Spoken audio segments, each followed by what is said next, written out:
kegiatan supervisi akademik bersama Bapak Dona Aji Krisworo. Beliau adalah guru mata pelajaran Teknik Elektronika Industri, dan hari ini saya akan melakukan kegiatan pra-observasi Pak Dona. Jadi nanti seperti ini Pak Dona. Kegiatan supervisi ini ada 3 tahap. Yang pertama pra-observasi, kemudian observasi, dan pasca observasi. Jadi kegiatan ini awal ini adalah pra-observasi dulu sama Pak Dona.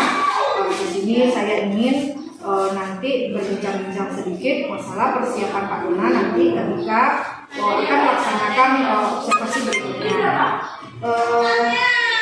Oke ya Pak Dona? Oke Bu. Silakan Pak Dona, kira-kira untuk kegiatan untuk kegiatan observasi besok itu tujuan dan pembelajaran ini bisa Pak Dona ceritakan nanti, kemudian bagaimana strategi pembelajaran yang akan Pak Dona lakukan di kegiatan PTN.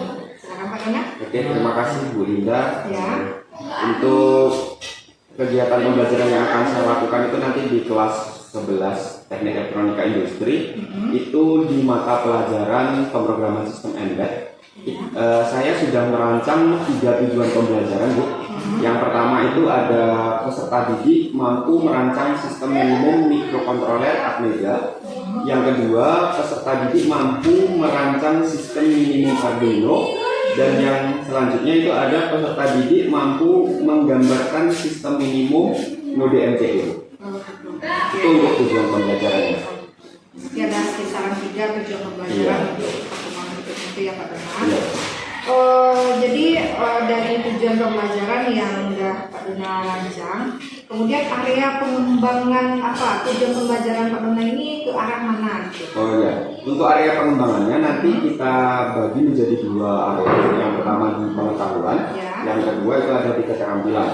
Untuk di pengetahuannya nanti kita fokuskan ke peserta didik itu mampu memahami masing-masing komponen yang akan kita pelajari. Mulai dari sistem mikrokontroler dan Arduino itu sendiri, dia harus tahu strukturnya seperti apa. Selanjutnya di keterampilannya nanti peserta didik ini kita akan kembangkan untuk praktikumnya, ya, proyeknya yaitu membuat sistem minimumnya. Berarti area pengembangan yang akan Pak Dona lakukan nanti berarti di pengetahuannya 1, di keterampilannya 1. Di pengetahuannya akan lebih memahami komponen-komponen apa di mikrokontrolernya ya Pak Dona. Kemudian yang di keterampilan bagaimana mengoperasikan atau menerapkan sistem mikrokontrolernya. Oke Pak Dona. Kemudian kira-kira ini strategi pembelajaran yang akan Pak Dona lakukan seperti apa? Kalau untuk strategi yang jelas kita nanti akan menerapkan strategi berdiferensiasi Bu, berdasarkan minat siswa, dan integrasinya dengan kompetensi sosial dan emosional. Ya. Selanjutnya nanti kita juga akan bagi ke dalam kelompok-kelompok kecil berdasarkan keaktifan dan keterampilan siswa di dalam kelas. Seperti itu. Berarti nanti Pak Dona ketika melakukan strategi pembelajaran, Pak Dona kelompokkan anak itu bukan secara berdiferensiasi ya, kemudian terintegrasi dengan kompetensi sosial dan emosionalnya. Dan juga Pak Dona nanti membagi kelompok-kelompok tersebut kepada sesuai dengan minat dan keterampilan anak itu ya, keaktifannya mungkin juga ya Pak Dona. Oke. Kemudian untuk masalah bagaimana ini Pak Dona model pembelajarannya yang dipakai? Untuk model Bu, kita karena ini banyak nanti anak akan banyak praktikum, kita fokuskan nanti menjadi project based learning. Ya, kita nanti akan bagi juga ke dalam kelompok-kelompok diskusi. Sebelum kita melakukan praktikum, kita akan bagi menjadi kelompok-kelompok untuk berdiskusi terlebih dahulu. Setelah itu mungkin nanti kita akan bagi juga ke kelompok-kelompok untuk melakukan praktikum. Iya, jadi base-nya kita akan menggunakan project based learning. Pada pembelajaran kita, oke ya Pak Dona. Kemudian metode pembelajaran ini Pak Dona seperti apa Pak Dona mengatakannya? Untuk metode seperti modelnya tadi Bu, kita akan lakukan diskusi dulu. Kita akan diskusi dengan cara membagi kelompok. Setelah itu kita juga akan mengadakan sesi tanya jawab nanti setelah itu nanti juga kita akan buat penugasan di masing-masing anak. Oh, seperti itu ya, Pak Dona. Selanjutnya Pak Dona, ini untuk masalah media pembelajarannya lagi nih Pak Dona. Apa yang Pak Dona pakai untuk melaksanakan pembelajarannya? Untuk media nanti yang jelas kita gunakan laptop sebagai alat perantaranya Bu. Kita juga akan tampilkan presentasi PowerPoint. Ya. Selain itu juga kita ambil video pembelajaran Ya. dan kita juga siapkan LKPD untuk bahan penugasan anak-anak tersebut. Nah, ini kira-kira seperti ini Pak Dona, kita kan akan melakukan observasi nih. Observasi ini kira-kira hari apa Pak Dona, kemudian tanggal berapa, kemudian di jam berapa nanti kita bisa untuk saling berobservasi nih Pak Dona. Kebetulan untuk jadwal di mapel saya ini ada di hari Kamis Bu, tanggal 30 November. Dan itu saya mengajar dari jam pertama sampai jam ke-6. Kalau jamnya itu jam 7.30 sampai jam 12.15. Oh gitu ya. Nah, berarti dalam minggu ini ya Pak Dona, ya, hari Kamis besok insya Allah saya akan melakukan observasi sama Pak Dona. Jamnya berarti jam 7.30 ya sampai jam 12.15 kita nanti ya. Oke lah Pak Dona, berarti terima kasih juga atas informasi yang saya dapat hari ini. Saya ingin bertanya nih Pak Dona, kira-kira dengan percakapan kita sebentar ini apa sih refleksi atau tanggapan Pak Dona sehabis kita bicara ini? Dengan adanya diskusi kita ini Bu, saya bisa lebih menyiapkan proses pembelajaran yang akan kita laksanakan nanti di hari Kamis. Mulai dari penyiapan tujuan pembelajaran saya sudah jelas, akan saya pakai juga sudah jelas, strateginya jelas, modelnya juga sudah saya sampaikan itu tadi, serta metode dan medianya juga sudah kita sampaikan. Jadi dengan adanya diskusi ini bisa menambah kesiapan saya nanti untuk proses PBM gitu sekiranya seperti itu. Terima kasih Pak Dona. Untuk ya siap-siapkan saja apanya ya Pak Dona. Mudah-mudahan insya Allah hari Kamis besok kita bertemu lagi dan saya akan melakukan observasi sama Pak Dona ya. Oke, baiklah Bapak Ibu guru hebat CGP Angkatan 9, inilah hasil praobservasi antara saya Sergus Novalinda dengan Pak Dona Aji Kisworo sebagai audien yang akan diobservasi nantinya. Sekian saya ucapkan. Assalamualaikum warahmatullahi wabarakatuh. Assalamualaikum warahmatullahi wabarakatuh. Waalaikumsalam warahmatullahi wabarakatuh. Selamat pagi semuanya. Pagi luar biasa, semangat, yes. Oke, baik, sebelum kita mulai pembelajaran pagi hari ini, silakan ketua kelas kita berdoa terlebih dahulu. Silakan ketua kelas dipimpin untuk berdoa. Coba duduk siap, gap. Doa mulai. Bismillahirrahmanirrahim. Rabbi shrahli sadri wa yassirli amri wahlul 'uqdatam min lisani yafqahul qawli. Amin. Assalamualaikum warahmatullahi wabarakatuh. Waalaikumsalam warahmatullahi wabarakatuh. Alhamdulillah pada pagi hari ini kita diberikan kesehatan, kesempatan dan keselamatan ya. Kita bisa bertemu kembali di kelas kita tercinta ini di pelajaran pemrograman sistem embedded. Sebelum mulai pembelajaran mungkin Bapak akan absen terlebih dahulu kehadiran Ananda semuanya pada pagi hari ini. Kita mulai dari Ahmad. Oke, Aprilia. Hadir Pak. Diana. Hadir Pak. Yas. Hadir Pak. Fitri. Hadir Pak. Verza. Hadir Pak. Oke. Nasba. Oke, baik. Semuanya hadir pada hari ini. Dan untuk kali ini, ya, pagi ini kita akan belajar tentang mikrokontroler. Tapi sebelumnya, Bapak akan menjelaskan apa saja tujuan pembelajaran kita pada pagi hari ini. Tujuan pembelajaran kita pada pagi hari ini yang jelas kita akan membahas 3 tujuan pembelajaran. Ya, yang pertama itu nanti Ananda semuanya mampu merancang sistem minimum mikrokontroler. Ya, setelah itu Ananda bisa memahami struktur mikrokontroler Arduino. Dan yang ketiga nanti Ananda semuanya mampu untuk menggambarkan sistem minimum node M. Jadi itu tujuan pembelajaran yang akan kita capai pada pagi hari ini. Tapi sebelum itu, ada yang sudah tahu, sudah mendengar apa itu mikrokontroler? Belum? Nah, kalau belum makanya kita belajar pada pagi hari ini. Oke, untuk pagi ini Bapak akan membagi nanti menjadi kelompok-kelompok ya. Nanti akan Bapak bagi menjadi beberapa kelompok. Yang di sebelah sini nanti Bapak jadikan kelompok 1, dan yang sebelah sini nanti Bapak akan jadikan menjadi kelompok 2. Ya. Jadi nanti kelompok 1 akan membahas tentang sistem embedded, yang kelompok 2 nanti akan membahas tentang mikrokontroler. Ya. Nanti Bapak akan bagikan, ini ada LKPD, lembar kerjanya. Di sini ada instruksi yang sangat jelas terkait apa yang akan kita bahas. Seperti itu. Ya. Oke, Bapak bagikan terlebih dahulu. Oke, ini untuk kelompok 1, silakan. Oke, dan di sini ada untuk kelompok 2. Silakan. Ada. Oke. Siap. Ya, sudah dapat semuanya KPD-nya? Sudah. Oke, selanjutnya masing-masing kelompok silakan didiskusikan ya terkait materi-materi yang Bapak sampaikan tadi berdasarkan tujuan pembelajaran yang sudah Bapak sebutkan. Sampai di sini paham instruksinya? Paham?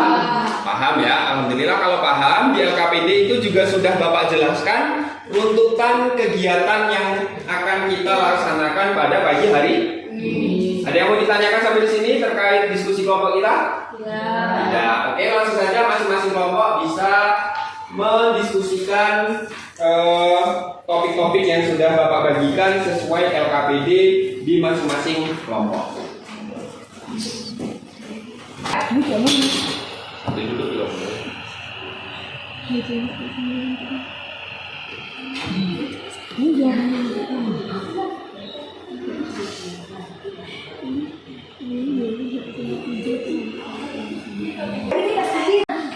Sesuaikan saja ya.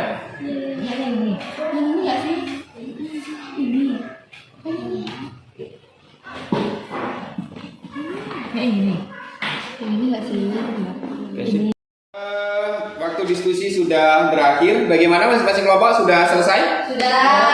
Baik, selanjutnya kita akan menampilkan hasil diskusi masing-masing kelompok tadi. Kita mulai dari pembahasan yang pertama itu oleh kelompok 1. Oke, kita persilakan kelompok 1 untuk menyampaikan hasil diskusi yang sudah didapatkan. Oke, silakan kelompok 1 ke depan.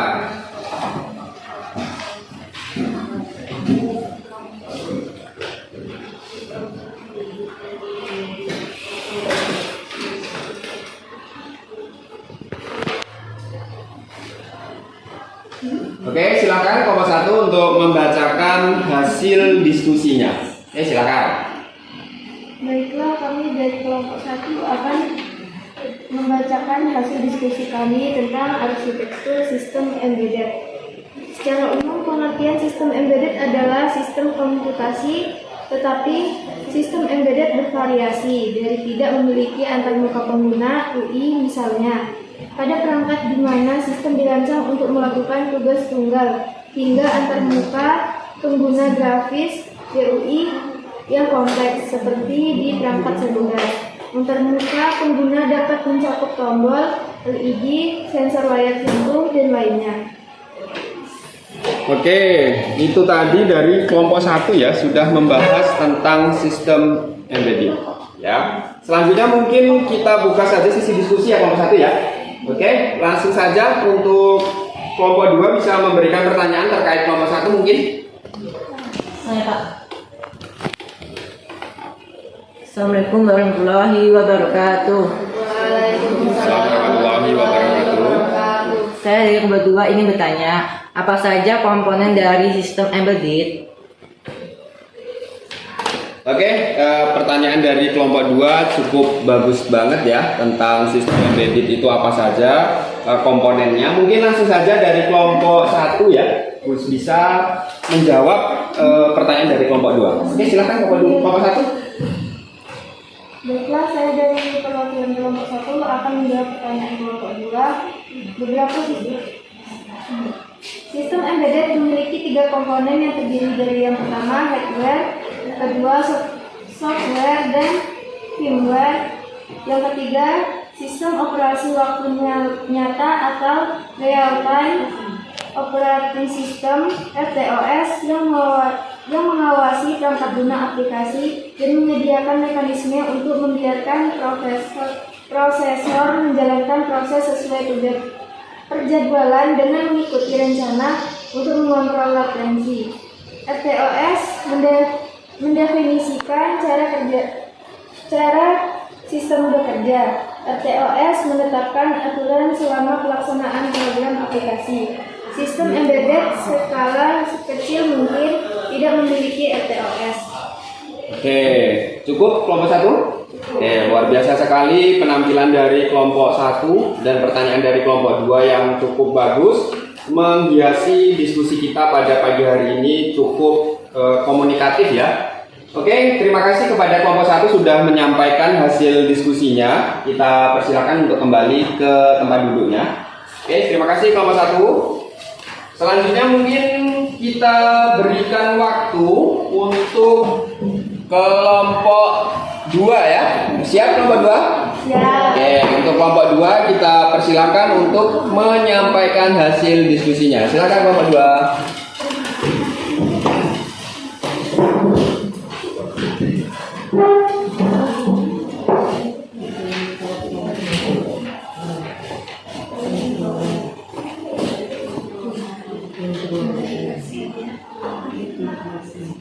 Oke, kelompok 2 Bapak berikan waktu untuk menyampaikan hasil diskusinya terkait pembelajaran di topik yang kedua mengenai mikrokontroler. Waktu dan tempat kita persilakan untuk kelompok 2. Silakan kelompok 2. Baiklah, kami dari kelompok 2 akan mempresentasikan tentang hasil diskusi kami. Mikrokontroler sering disebut IC, Integrated Circuit, di mana terdapat mikroprosesor dan memori program ready only memory atau ROM yang dapat melakukan pemrosesan data secara digital dan hanya dapat membaca data secara digital. Berbeda dengan personal komputer lainnya. Mikrokontroler memiliki satu atau beberapa tugas yang sangat spesifik. Oke. Di sini ada yang mau bertanya? Oke, silakan kelompok 1 yang bertanya. Oke, silakan langsung bertanya, boleh. Apa saja fitur mikrokontroler? Beberapa fitur yang umumnya ada di dalam mikrokontroler adalah sebagai berikut. 1. CPU adalah suatu unit pengolah pusat yang terdiri dari 2 bagian, yaitu unit pengandal dan unit logika. Yang kedua, bus alamat berfungsi sebagai sejumlah lintasan saluran pengalamatan antara alamat dan sebuah komputer. Yang ketiga, bus data merupakan sejumlah lintasan saluran keluar masuknya dari suatu mikrokontroler. Yang keempat, bus kontrol atau bus kendali ini berfungsi untuk menyerempakkan operasi mikrokontroler dengan operasi rangkaian luar. Yang kelima, di dalam sebuah mikrokontroler terdapat suatu memori yang berfungsi untuk menyimpan data atau program. Yang keenam, RAM adalah memori yang dapat dibaca atau ditulis. Oke, itu tadi hasil diskusi kita terkait mikrokontroler. Sudah ada pemaparan dari kelompok 2, sudah ada pertanyaan dari kelompok 1. Untuk kelompok 2, bagaimana rasanya? Cukup? Cukup ya. Terima kasih dari kelompok 2 sudah memaparkan hasil diskusinya pada pagi hari ini, dan kelompok 1 sudah memberikan pertanyaan-pertanyaan terkait materi-materi dari kelompok 2. Kita persilakan untuk kelompok 2 kembali ke tempatnya lagi. Kita lanjutkan pembelajaran. Silakan kelompok 2 kembali ke tempatnya masing-masing.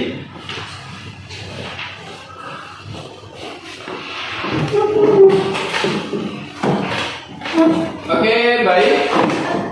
Kita sudah menyampaikan hasil diskusi dari kelompok 1 dan kelompok 2. Jadi nanti Ananda bisa melengkapi hasil diskusinya di LKPD yang sudah Bapak berikan tadi. Nanti bisa dikumpulkan LKPD-nya kembali.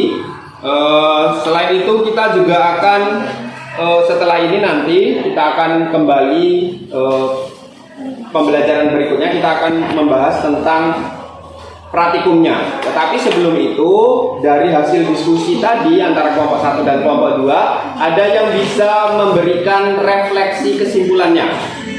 Ada yang bisa? Oke, silakan Nadia. Oke, silakan, boleh ke depan, boleh, biar berani tampil ke depan. Oke, silakan. Ya, silakan. Refleksi dari Nadia, apa yang sudah didapatkan dari proses pembelajaran kita pada pagi hari ini. Oke, silakan. Saya merasa senang di hari ini karena di hari ini membahas tentang sistem embedded dan fitur-fitur microcontroller. Oke, jadi Nadia sangat senang sekali ya. Semoga dengan ini nanti kita sama-sama mendapatkan pembelajaran yang ter-up-to-date, pembelajaran yang lebih baru. Oke, terima kasih Nadia. Oke, jadi pembelajaran kita selama beberapa jam tadi kita mendapatkan kesimpulan bahwasannya sistem microcontroller itu nanti terbagi menjadi 2, ada sistem embedded, ada sistem microcontrollernya. Tadi hasil diskusi sangat komunikatif sekali, kita sudah membahas masing-masingnya. Jadi untuk pembelajaran hari ini mungkin Bapak cukupkan sampai di sini ya. Kira-kira ada pertanyaan lagi? Tidak, semuanya paham? Paham. Alhamdulillah kalau paham. Semoga ilmu yang Bapak sampaikan pada pagi hari ini menjadi ilmu yang bermanfaat dan menjadi bekal Ananda semuanya nanti ke depannya. Selamat pagi.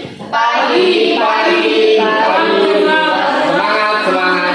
Yes. Ya, jadi apapun kondisinya kita harus tetap semangat menghadapi kenyataan-kenyataan hidup, semangat belajar, semangat terus dalam berkarya. Sebelum penutupan mungkin ada yang Alfa tadi tidak ada?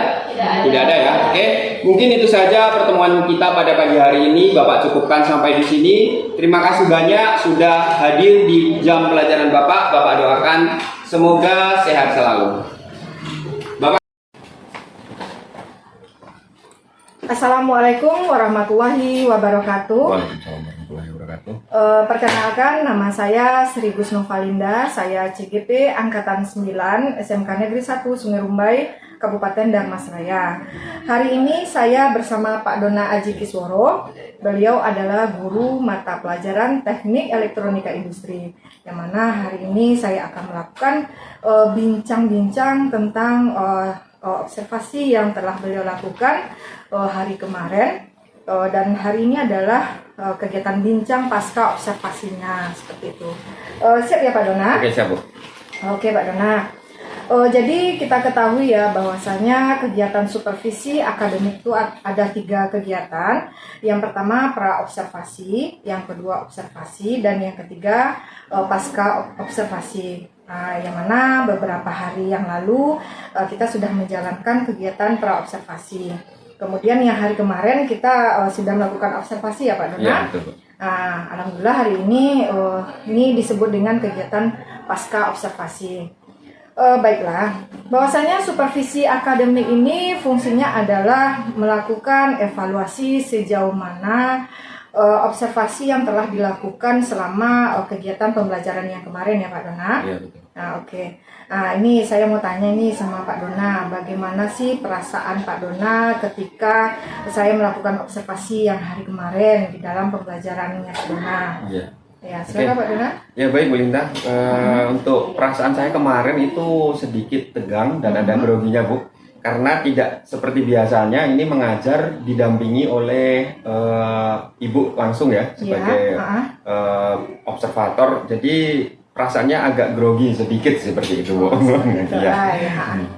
Ya, manusiawi ya Pak Dona, soalnya ya ketika kita biasanya kita mengajar tanpa dilihat, tentu agak leluasa. Sekarang yang kemarin saya sebagai supervisinya melihat kegiatan observasi pembelajaran yang Pak Dona lakukan. Pak Dona, ketika Pak Dona kemarin melakukan kegiatan pembelajaran, ini kan kemarin itu area pengembangan yang Pak Dona ceritakan kemarin tuh ketika pra observasi.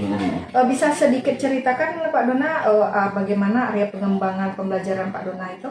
Oh iya Bu, kemarin kan kita sudah membuat area pengembangan pembelajarannya itu kan ada 2 ya Bu ya. Yang pertama itu pengetahuan, yang kedua ada keterampilan. Di pengetahuan kemarin itu saya beserta peserta didik itu memfokuskan ke pembahasan pemahaman terkait mikrokontrolernya Bu. Jadi anak itu paham dulu dengan arsitektur mikrokontroler, strukturnya, komponennya seperti apa. Baru setelah itu area pemahamannya kita masuk ke praktikumnya atau keterampilannya. Anak-anak itu bisa menggunakan mikrokontroler itu Bu, mulai dari memprogram sampai nanti melakukan pemasangan komponen seperti itu. Oh gitu ya. Oke Pak Dona. Nah ini tentu Pak Dona melakukan tahapan-tahapan ya, sampai Pak Dona bisa melaksanakan kegiatan pembelajaran itu. Mungkin bisa Pak Dona ceritakan sedikit tahapan persiapan dalam pembelajaran Pak Dona itu seperti apa? Ya Bu, baik. Untuk tahapannya yang sudah kita lalui bersama itu yang jelas pertama saya menyiapkan perangkat ajar Bu, mulai dari ATP dan lain sebagainya, LKPD, bahkan media juga kita siapkan yang sebelumnya sudah kita pakai itu seperti PowerPoint, video pembelajarannya, itu sudah kita siapkan jauh-jauh hari sebelumnya dan kita gunakan kemarin ketika proses pembelajaran. Seperti itu. Oke. Lalu nih Pak Dona, kan Pak Dona area pengembangannya di pengetahuan, di keterampilan. Pertanyaan saya seperti ini, sejauh mana sih apakah area pengembangan yang telah Pak Dona laksanakan di dalam kelas itu apakah sudah baik atau bagaimana? Mungkin bisa ceritakan sedikit? Selama proses pembelajaran yang sudah kita lalui bersama kemarin Bu dengan peserta didik, kita mengamati juga kalau secara umum mungkin berjalan dengan baik Bu, baik karena ada hampir sebagian siswa itu antusias dengan praktikum, dengan pembelajaran yang kita berikan. Tetapi saya sebagai guru di dalam kelas tersebut juga menemukan beberapa kendala Bu, menemukan beberapa kekurangan. Di antaranya itu ada beberapa peserta didik yang kurang tertarik mungkin Bu, atau mungkin kurang aktif dalam proses pembelajaran. Seperti itu. Berarti kendalanya ada Pak Dona temui ya, dengan yang hal yang kemarin tuh ya. Mungkin bisa jadi mungkin anak-anak tuh apa ya Pak Dona mengharapkan hasil dari kawan saja ya, tidak aktif mereka ya. Betul Bu. Jadi cuman terfokus ke kawannya saja seperti itu. Itu salah satu kekurangan yang kita temui kemarin Bu. Gitu ya. Sekarang ini Pak Dona, dengan hal yang seperti itu Pak Dona temui di dalam pembelajaran yang berlangsung, kira-kira ini bagaimana usaha Pak Dona agar kegiatan ini berjalan dengan baik dan sempurna lagi lah sesuai dengan yang kita harapkan seperti itu. Oke Bu, dari kekurangan-kekurangan yang sudah kita temui kemarin Bu, itu kan saya sendiri sebagai guru mapel tersebut melakukan evaluasi mungkin Bu. Ada beberapa faktor penyebabnya. Saya amati anak-anak yang kurang aktif itu mungkin tidak cocok dengan kelompok yang saya bagi. Seperti itu Bu. Karena ketidakcocokan itu bisa jadi anak itu lebih dominan gaya belajarnya di visual. Ternyata di kelompoknya anak itu banyak yang kinestetik. Jadi banyak terjadi ketidaksesuaian kelompok. Seperti itu Bu. Kedepannya mungkin saya juga akan lebih memprioritaskan bagaimana cara pengelompokan yang baik Bu dengan gaya belajar anak itu sendiri. Jadi nanti tujuan kedepannya saya harapkan anak-anak itu memang di dalam kelompok itu bisa aktif dan bisa mengikuti pembelajaran dengan sepenuhnya seperti itu. Berarti nanti agar nyaman lagi. Iya betul. Oh memang ya Pak Dona, jadi ketika kita melakukan pembelajaran berdiferensiasi ini, yang awalnya memang iya, umpamanya kita memilih atau mengelompokkan anak ini berdasarkan minat dan bakat mereka. Kemudian tahu-tahu kita tidak mempedulikan bagaimana cara gaya belajar mereka, apakah auditorikah mereka, atau kinestetikah mereka, atau visual. Jadi kedepannya itu usaha Pak Dona lagi ya, lebih memperhitungkan bagaimana untuk mengelompokkan diskusi mereka nantinya seperti itu ya. Kemudian Pak Dona, ini kira-kira kapan ya Pak Dona melakukan perubahan untuk hal yang seperti ini agar Pak Dona nanti bersama anak-anak merasa nyaman dalam pembelajarannya. Pak Dona nyaman juga, anak-anak pun nyaman seperti itu. Ya, baik Bu Linda, untuk kapan mungkin kedepannya di pembelajaran-pelajaran berikutnya, apakah nanti di semester depan, karena saat ini kan kita sudah di penghujung semester Bu ya. Ya, Di semester depan, di awal semester saya akan lebih memantapkan lagi proses pembelajaran secara diferensial ini Bu. Nah, nanti kita lebih fokuskan lagi bagaimana gaya belajar anak itu bisa kita kategorikan sehingga pembelajaran yang kita inginkan itu bisa tercapai. Oke lah. Mudah-mudahan nanti dengan situasi kendala yang telah Pak Dona jalani selama proses pembelajaran dengan faktornya seperti ini, kemudian Pak Dona sudah menemukan solusinya bagaimana agar pembelajaran ini lebih sempurna lagi ya ke depannya. Dan itu sudah ada jawabannya sama Pak Dona. Oke lah Pak Dona, terima kasih ya atas waktu dan kesempatannya untuk kita berbincang setelah pasca observasi ini.